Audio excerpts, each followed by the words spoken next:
Bites Back is my story of travel, music, films and opinions as I roam around the world. At the moment, I roam around London town, which I have to admit I love.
When I was younger, having read Bleak House, perhaps the greatest novel ever written by Charles Dickens, and my great horror was not snakes or spiders or any of those things that most people seem to be horrified by, but Jarndyce versus Jarndyce, getting caught in the awful web of lawyers who stand to make a lot of money out of everybody and get very rich on people getting miserable.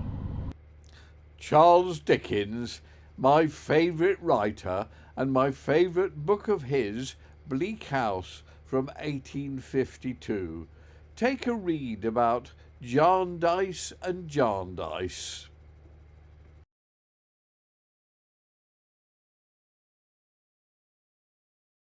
Without wishing to comment on any current case going through the courts, I should probably explain that deaths in custody is an actually wider ranging topic than it appears. Anybody who's under investigation is in custody.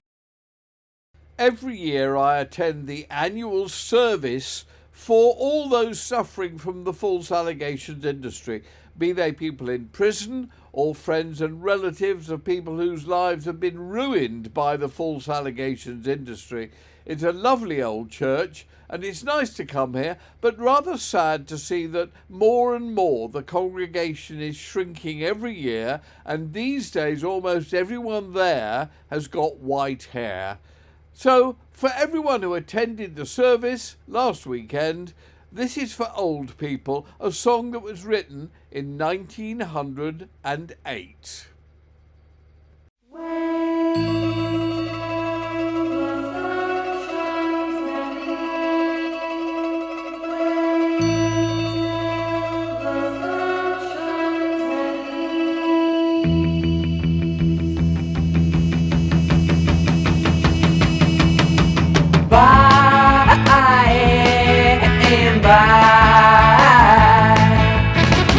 Wait till the sun shines early, when the clouds go drifting by.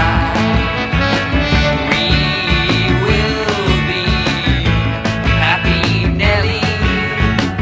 Don't you cry. Down on love.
getting old, and when you're in your 80th year, I shall be 80 in December, you start thinking about getting old and the rapid approachment of death.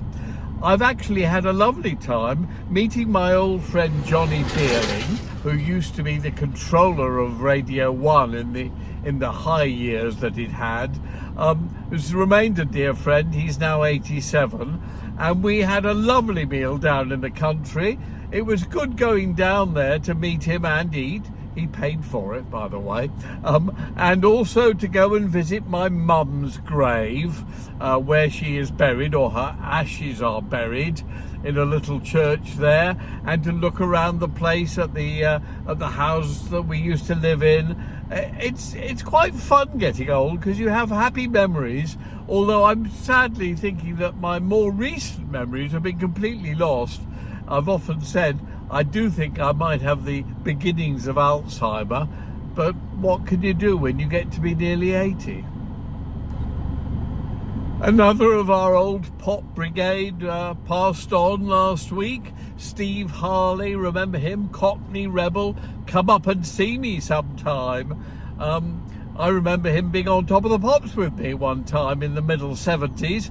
I think I was in the top 5 with one of my singles, Una Paloma Blanca perhaps, and he was high on the charts himself. A nice, decent fellow, I thought. Had serious health problems throughout his life, but it does make me think a lot of people who I knew in the 60s and 70s and 80s did indulge a lot in drugs, in drink, in smoking cigarettes, and all those things which I don't think are really good for you.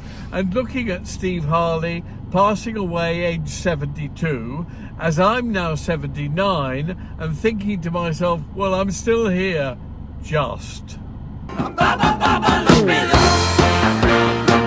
Shake it, shake it, shake it, loopy. 1, 2, 3, pretty baby. Come on and do the hoochie coo. Mash 'em up, pretty baby. A little light and loopy loo. If you wanna do the twist, loopy loo can do the jump. Do the ball, 1, 2, 6. Do the hustle, do the bump. She's my mashed potato baby. A little Latin loopy loo.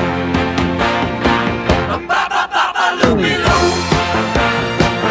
Shake it, shake it, shake it, loopy. 1, 2, 3, pretty baby. Come on and do the hoochie coo. Mash 'em up, pretty baby. A little Latin loopy loo. Shake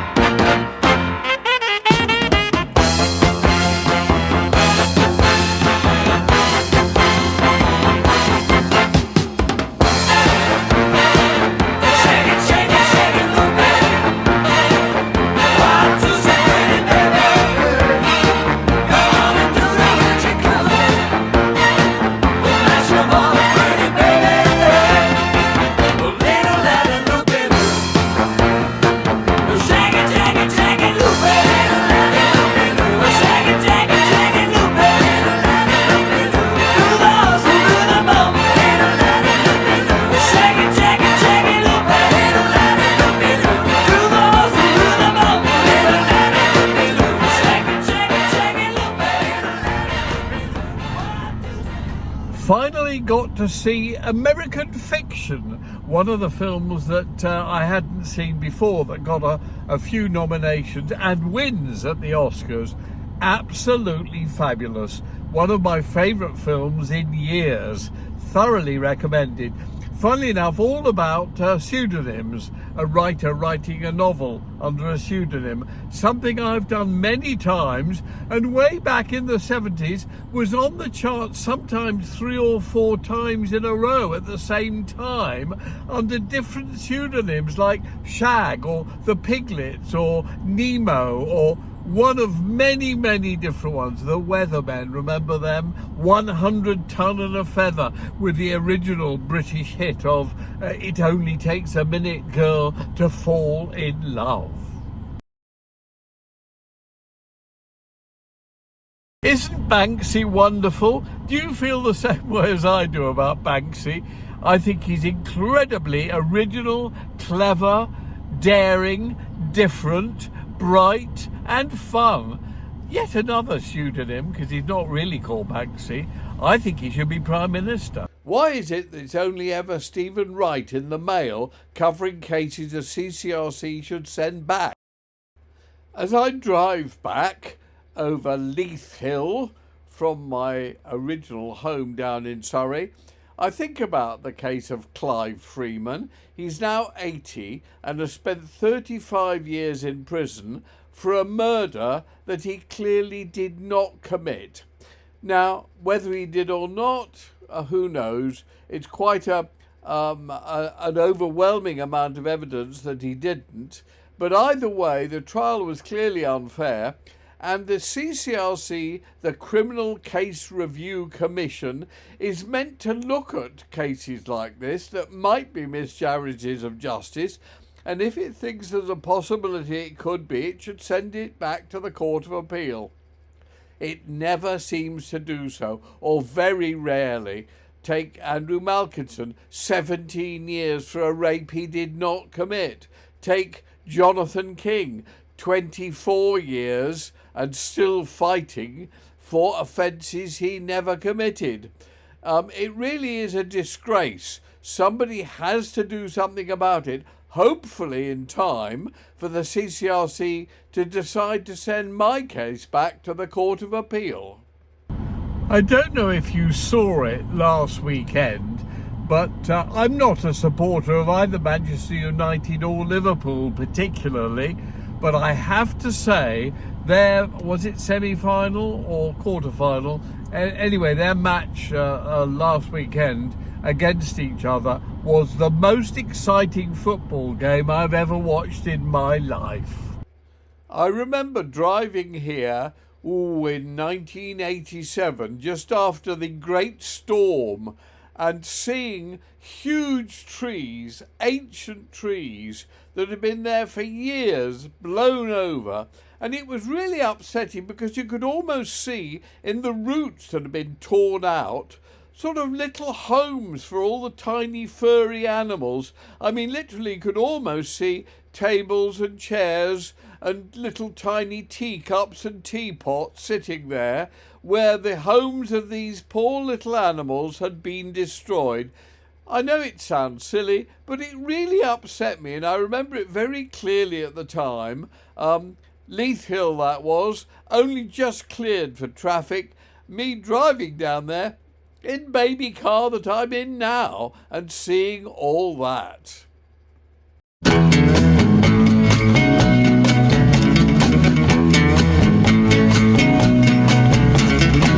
You could laugh at the moon when it's howling at you, and the world wouldn't give a damn, baby. You can grimace and make faces at anyone. Nobody else seems to care what I am, baby. Similar patterns are making their traces, and other performers are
5 all week, 4 days, one after the other, was Coma, starring Jason Watkins, who is, I think, one of the best British actors we produced, and Jonas Armstrong, who was also magnificent in it. I thought Coma was actually very good indeed. It got rather panned by the critics who said it was ridiculous.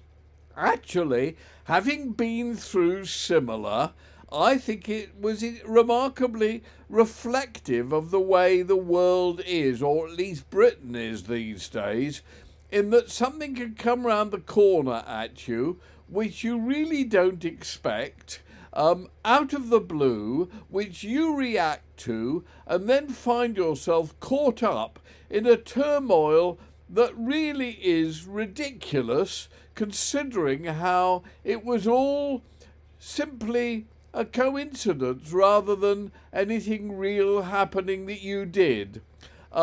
Fate, or karma, has a habit of popping up with these things.